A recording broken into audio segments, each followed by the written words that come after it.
le peuple de Dieu, les enfants de Dieu, les héritiers du royaume des cieux périssent par manque de connaissance, par manque de révélation. En ce matin, par ta parole, par la lumière de ta parole, éclaire l'assemblée de ton peuple, tous ceux et tous celles, Seigneur, qui se sont levés, qui ont emprunté les transports, qui sont venus pour écouter ta parole, qui sont venus pour t'honorer.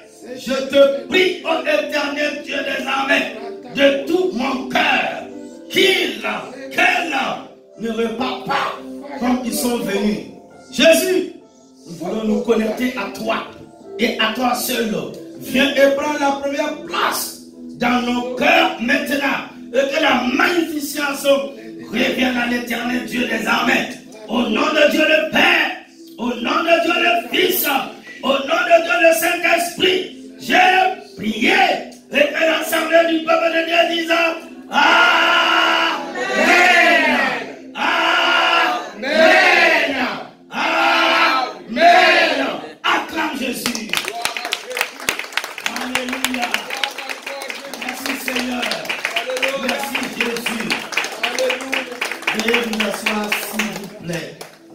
Dis à ta soeur, dis à ton frère que Dieu te bénisse. Que Dieu te bénisse, que Dieu te bénisse encore et encore. Dis à quelqu'un, je t'aime vraiment. Oh, alléluia. Dis à quelqu'un, tu es béni de l'Éternel. Tu reflètes la gloire de Papa, mon Dieu. Dis à quelqu'un, tu es spécial là. Tu es spécial. Tu es spécial là. Tu es spécial. Et tu es là pour beaucoup de grandes choses. Tu es renommé dans cette vie. À Dieu la gloire. Alléluia. Merci Seigneur. J'aime ce Jésus là. Amen. Je l'aime. Alléluia. Très très fort. L'homme de Golgotha. Ma vie, c'est lui. Amen. Ma respiration, c'est lui. Il me comprend. C'est vrai. Et il est mon meilleur avocat. Amen. Il est ton avocat aussi. Alléluia. Et il va plaider auprès du Père éternel. Amen. Et tu es déclaré non coupable. Alléluia.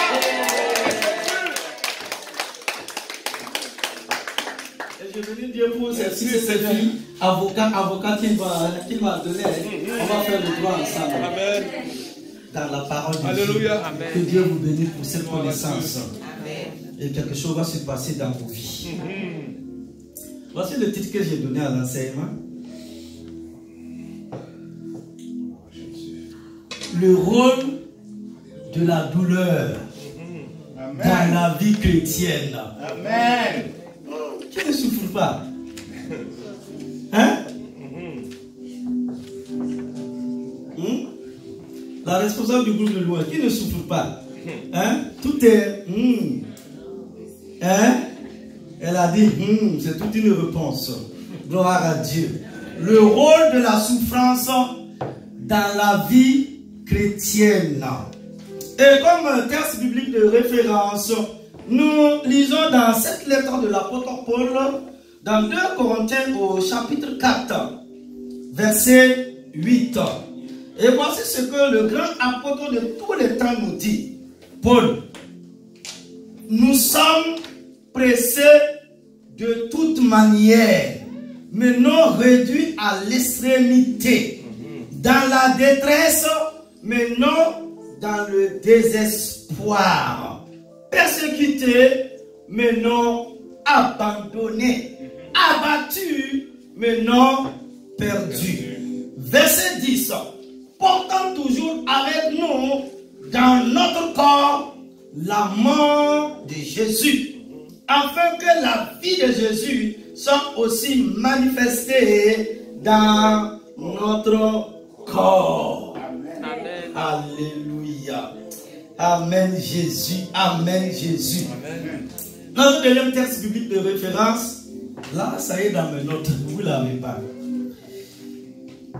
Galates, au chapitre 2, verset 20. Galates, quelqu'un même pouvait me citer ce texte-là. Galates, au chapitre 2, verset 20. Toujours l'apôtre Paul. J'ai été crucifié avec Christ. Et si je vis, ce n'est plus moi qui vis. C'est Christ qui vit en moi. Amen. Si je vis maintenant dans la chair, je vis dans la foi au Fils de Dieu qui m'a aimé et qui s'est livré lui-même pour moi. Amen. Amen. Notre troisième texte biblique. Luc au chapitre 14, versets 25 et 26. Waouh! Luc 14, verset 25. De grandes foules faisaient route avec Jésus. Il se retourna et leur dit, si quelqu'un vient à moi et s'il ne pas son père, sa mère, sa femme, ses enfants, ses frères et ses soeurs, et même sa propre vie, il ne peut être mon disciple. Hey.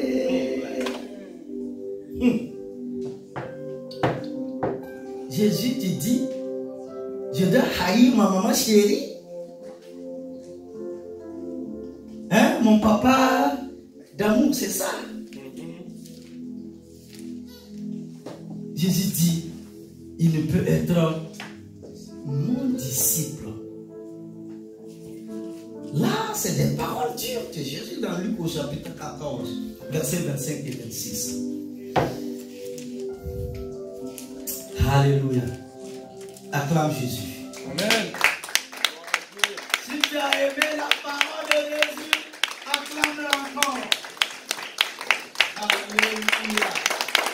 Amen. Les chrétiens sont ceux qui ont foi en Christ. Nous aspirons tous à posséder une foi forte et durable. La réalité, cependant, est que la foi n'est pas une chose constante. Notre foi oscille entre des moments d'hésitation suprême et des moments épouvantants qui nous poussent au bord du désespoir. Le doute nous éclaire sur des feux de danger et menace notre paix. Rare est le saint qui a un esprit tranquille en toute saison. La souffrance est l'un des défis les plus importants pour la foi de tout croyant, c'est-à-dire de tout enfant de Dieu. Lorsque la douleur, le chagrin, la persécution ou d'autres formes de souffrance frappent, nous nous retrouvons pris au dépourvu, confus et pleins de questions. La souffrance peut pousser la foi jusqu'aux limites. Paul a écrit de façon poignante sur ses propres luttes en temps de détresse. Nous sommes durement pressés de toutes parts, mais pas écrasés. Nous sommes perplexes, mais pas désespérés. Persécutés, mais pas abandonnés. Abattus, mais pas détruits. Nous transportons toujours dans le corps la mort du Seigneur Jésus, afin que la vie de Christ soit aussi manifestée dans notre corps. 2 Corinthiens au chapitre 4, versets 8, 9 et 10. L'apôtre a dit qu'il était durement pressé de tous côtés, mais pas écrasé. Il n'essaya pas de masquer sa douleur dans une piété frauduleuse. Le chrétien n'est pas un stoïcien. Il ne fut pas non plus dans un monde imaginaire qui nie la réalité de la souffrance. Paul a librement admis la pression qu'il a subie. Nous savons tous ce que cela signifie d'être aux abois. Nous utilisons le mot pression pour décrire les moments tendus de nos vies, les problèmes dans nos emplois, les problèmes dans nos mariages et les problèmes dans nos relations peuvent s'accumuler et attaquer nos esprits. Si l'on ajoute la mort tragique d'un être cher ou la pénibilité d'une maladie prolongée à ces pressions quotidiennes, on ressent d'autant plus la douleur d'être pressé. Hommes frères, c'est ce que je vous propose de voir en 2 points au cours de l'enseignement de la matinée.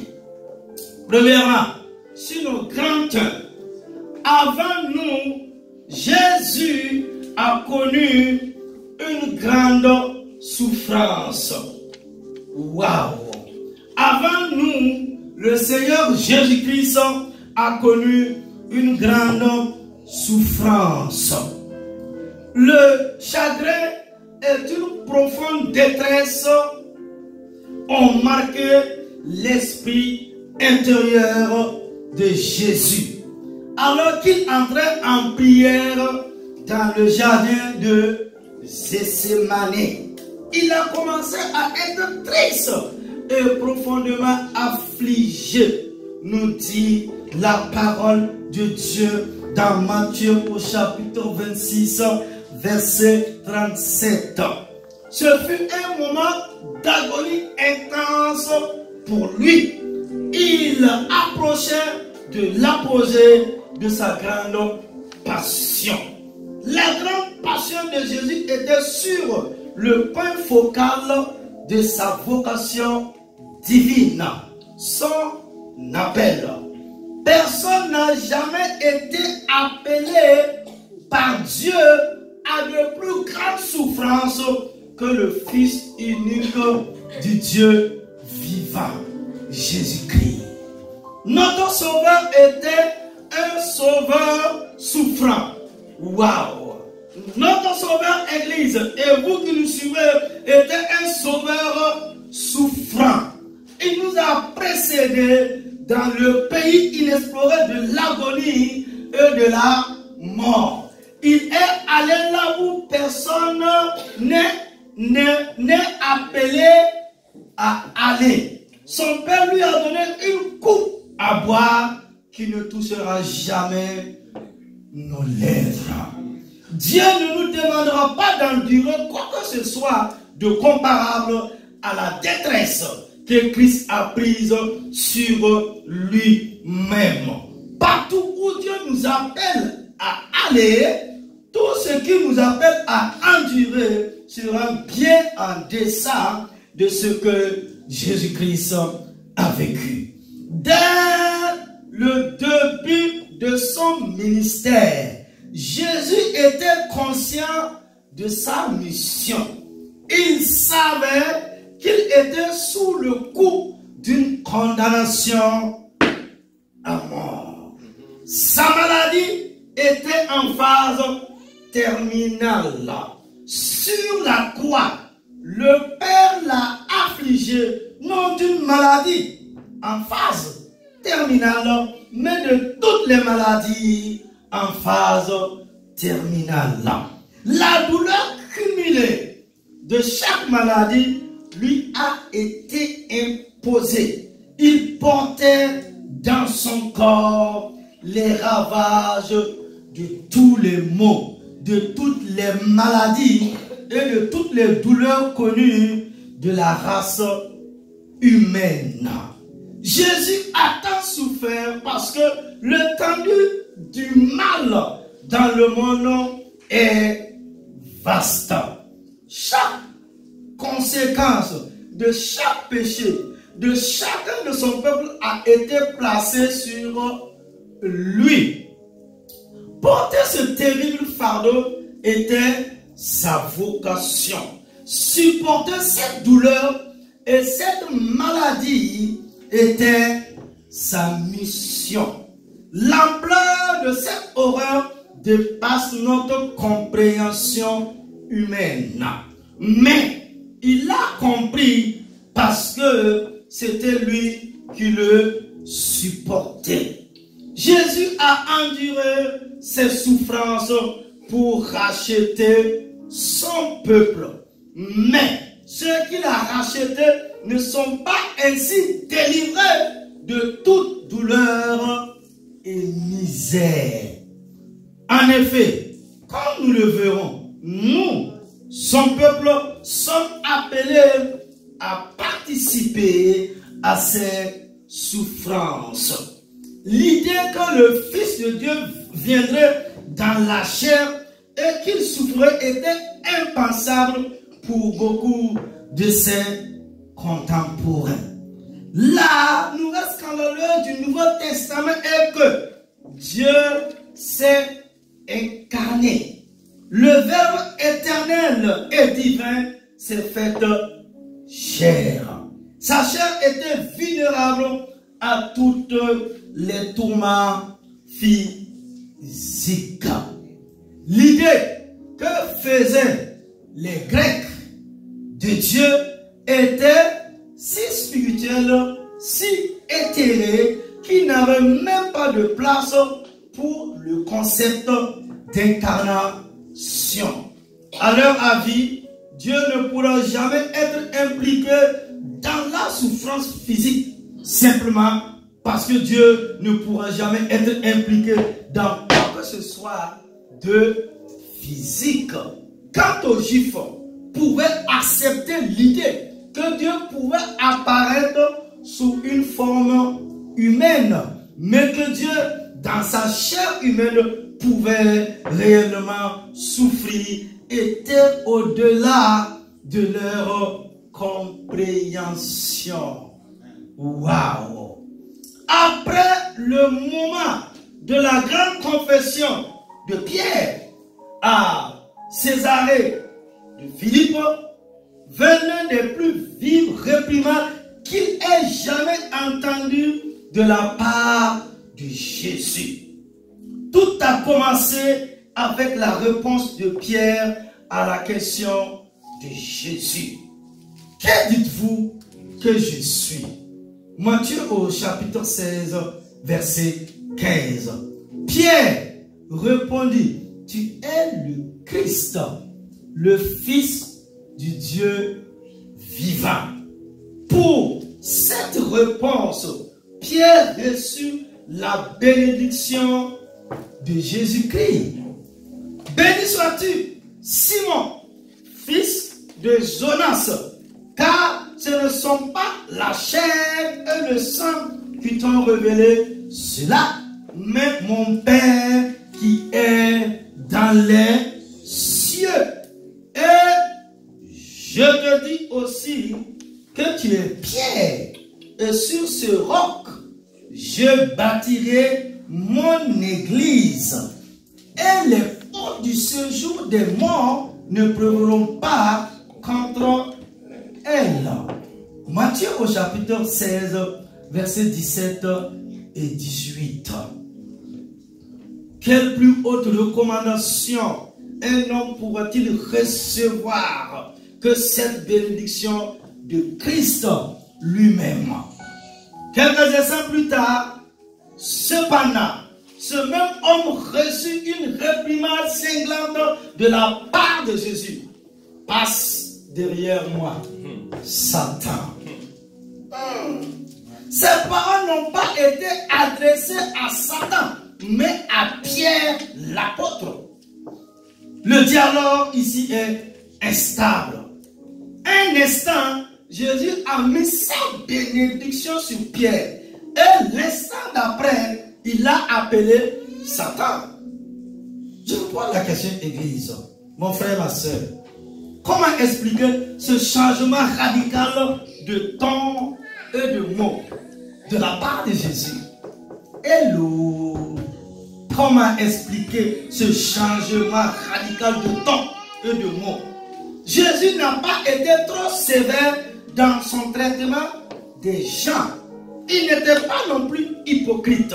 Loin d'un côté de sa bouche et maudissant de l'autre. Nous remarquons ici que Jésus montrait qu'il devait souffrir et mourir.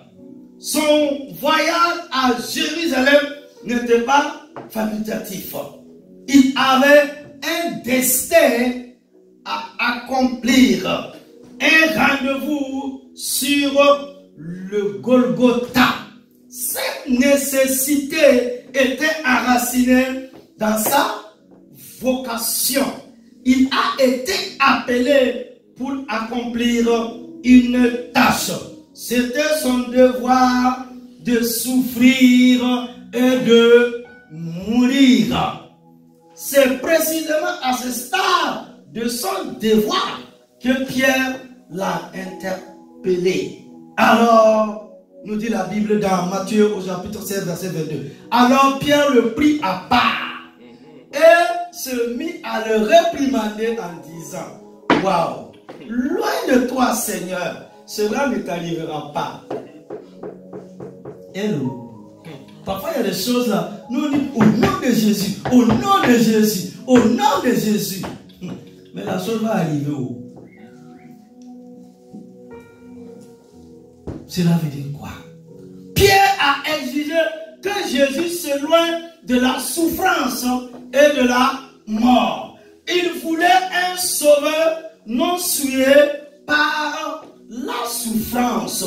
Il voulait que le royaume suive la voie de Satan plutôt que la voie de Dieu.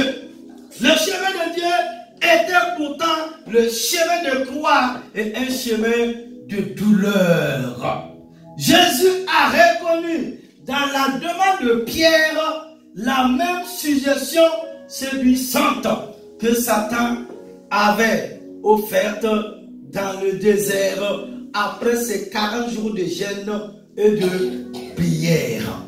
Dans la vie et la passion du Christ, nous voyons très clairement que la souffrance est la voie que Dieu a choisie pour apporter la rédemption à un monde déçu. Jésus était connu comme un homme de douleur, celui qui connaissait le chagrin, nous dit Ésaïe au chapitre 53, verset 3. Sa vie et son ministère ont suivi en détail la mission du serviteur souffrant du Seigneur énoncé par le prophète Ésaïe. Nous lisons une histoire fascinante dans le livre des Actes des Apôtres. Or, un ange du Seigneur parla à Philippe disant: lève-toi et va vers le sud, le long de la route qui descend de Jérusalem à Gaza. C'est le désert. Alors il se leva et partit. Et voici un homme éthiopien, un eunuque de la grande autorité sous Candace, la reine des Éthiopiens, qui avait la charge de tout son trésor et était venu à Jérusalem pour adorer, revenait et assis sur son char. Il lisait Ésaïe le prophète. Alors l'Esprit dit à Philippe: approche-toi et rapproche-toi ce char. Alors Philippe courut vers lui et l'entendit lire le prophète Ésaïe et dit: comprenez-vous ce que vous lisez? Et il a dit: comment puis-je, à moins que quelqu'un ne me guide? Et il demanda à Philippe de monter et de s'asseoir avec lui. L'endroit dans l'écriture qu'il a lu était celui-ci. Il a été conduit comme une brebis à l'abattoir. Et comme d'un agneau, c'était devant celui qui le donne. Il n'a donc pas ouvert la bouche. Dans son humiliation, sa justice a été ôtée. Et qui déclarera sa génération, car sa vie est prise de la terre. Alors, l'eunuque répondit à Philippe et dit, je te demande, de qui le prophète dit-il cela? De lui-même ou d'un autre homme? Voilà une belle question.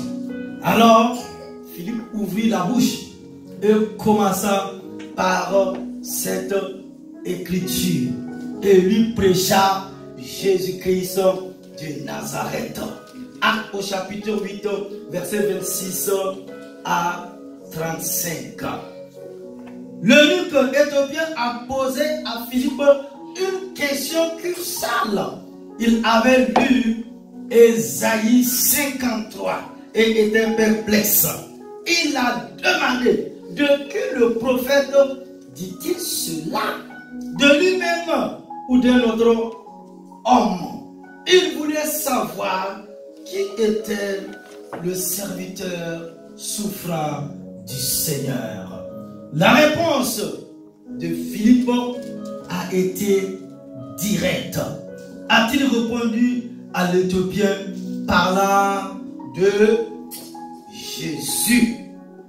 Élise, le fait que le Nouveau Testament identifie Jésus avec le serviteur souffrant d'Israël peut sembler si évident que vous pouvez vous demander pourquoi je prends le temps de m'y attarder. Mais cela compte profondément. En premier lieu, notre compréhension de Jésus est liée à cette question. Je ne pense pas qu'il soit exagéré de déclarer que le portrait de Jésus dans le Nouveau Testament tient ou tombe avec cette question. Cependant, la question angoissante du sens de notre propre souffrance y est également liée. Et nous arrivons au grand 2. Deuxièmement, aujourd'hui, nous avons le privilège de participer à sa souffrance. Waouh! Aujourd'hui, nous avons le privilège de participer à la souffrance de Jésus. Jésus a souffert pour nous. Pourtant, nous sommes appelés à participer à sa souffrance. Bien qu'il ait été uniquement l'accomplissement de la prophétie d'Ésaïe, il y a toujours une application de cette vocation pour nous. Nous avons à la fois le devoir et le privilège de participer à la souffrance du Christ. Une référence mystérieuse à cette idée se trouve dans les écrits de l'apôtre Paul. Je me réjouis maintenant de mes souffrances pour vous, et je commande dans ma chair ce qui manque aux afflictions de Christ à cause de son corps qui est l'Église. Colossiens au chapitre 1, verset 24.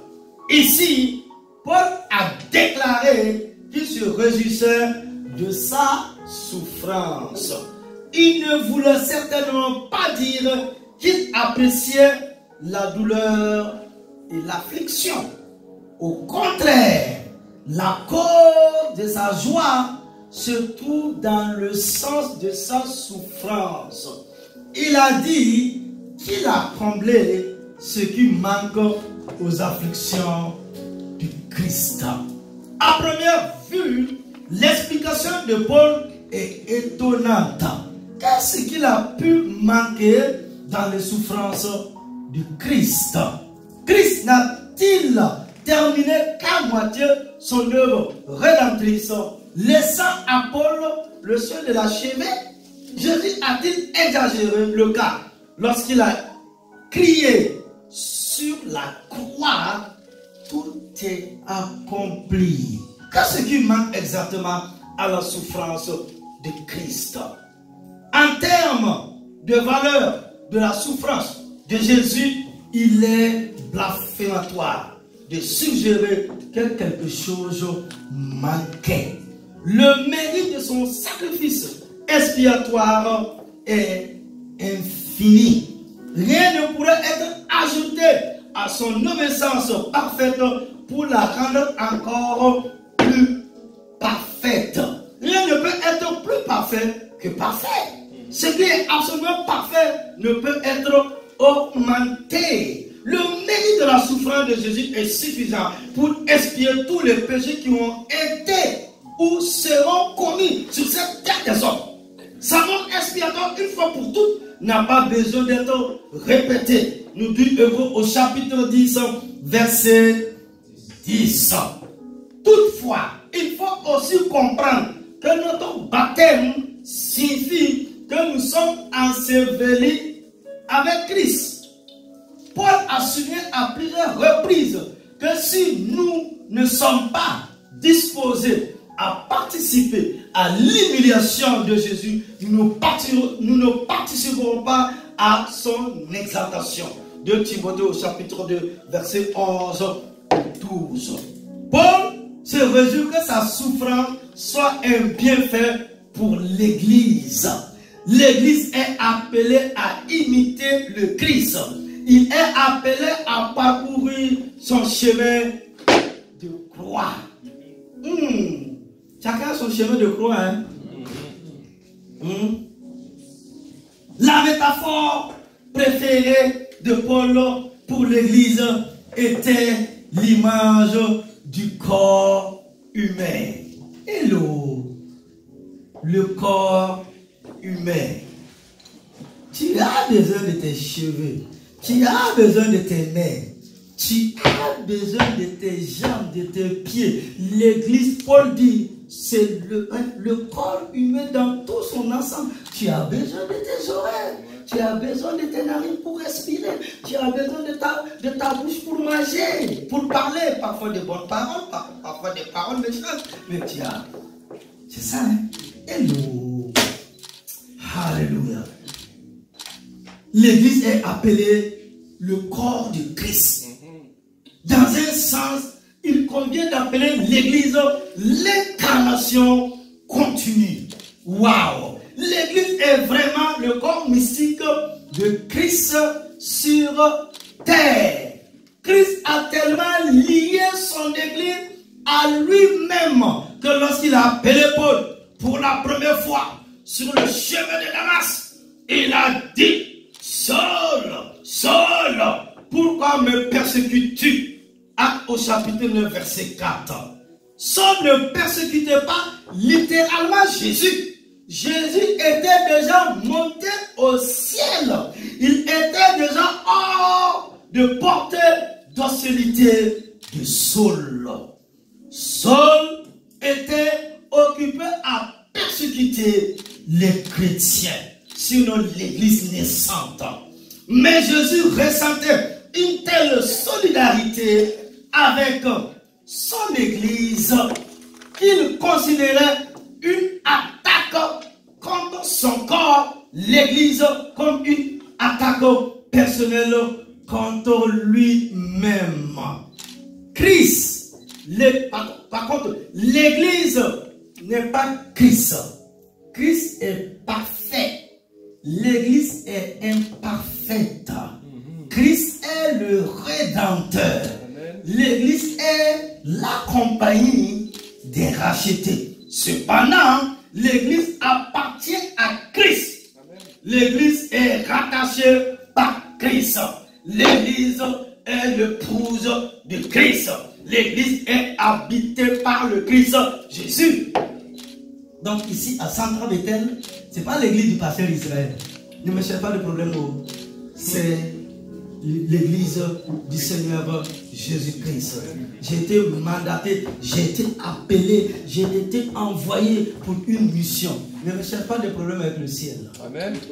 Quand les gens disent mon église, et Jésus dira quoi? Ça, c'est notre enseignement. L'église, ce n'est pas l'église d'un homme.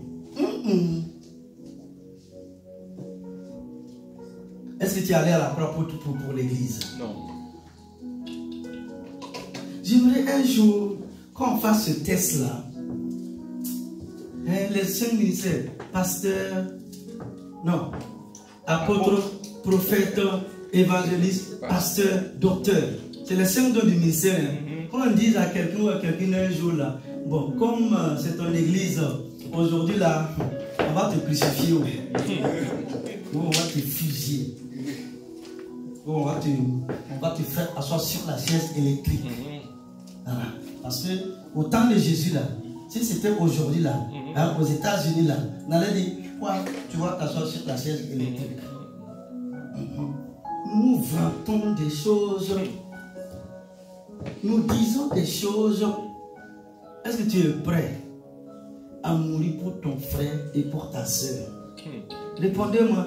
Déjà même, lui-même il est angoissé, il est frustré, tu vas dire, pourquoi il me regarde? Mais il m'a regardé méchamment. Faut pas que tu vas marcher sur son pied. Ça, c'est un autre problème à résoudre. Je vais vous faire rentrer les gens, l'église là. Quand on dit l'église de Dieu dans le monde, où vous voyez le mouvement, l'action du Saint-Esprit. D'ailleurs, le souverain pasteur, sur le grand pasteur, c'est Jésus-Christ. Amen. Si nous avons compris et laissé la place au Saint-Esprit, nous allons vivre le réveil. Alléluia. Nous allons vivre des guérisons, nous allons vivre la puissance manifeste de l'éternel Dieu des âmes. Mais comme on a bousculé le chef de l'église, on est venu s'asseoir à sa place. Nous regardons. On va parler, allez, on va tomber même, disparaître. Et lui, il est toujours là, il nous regarde. C'est vrai. Oh! Pourquoi l'église? Le but de l'église sur la terre des hommes. Là, je peux te parler de janvier à décembre.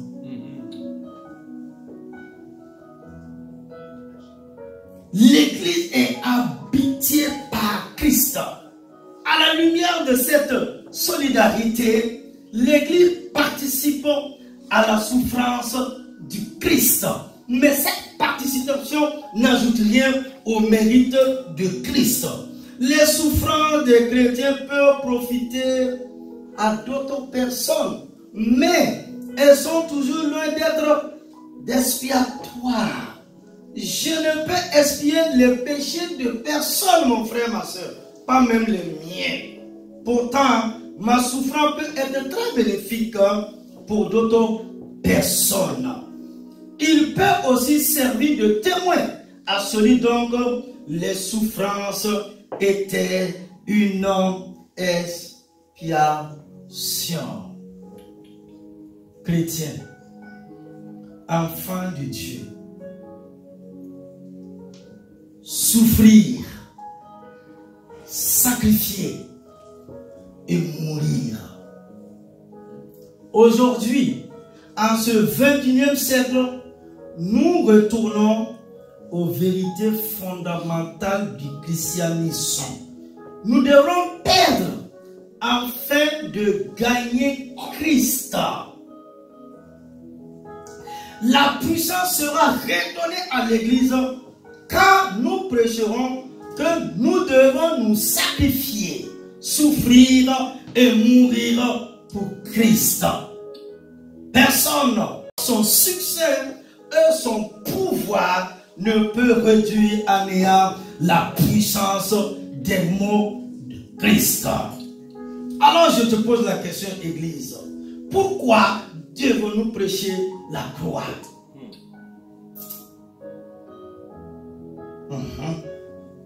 1 Corinthiens 1, 18. L'apôtre Paul dit, il dit, la prédication de la croix est une folie pour ceux qui périssent. Mais pour nous qui sommes sauvés, il est d'une puissance de Dieu.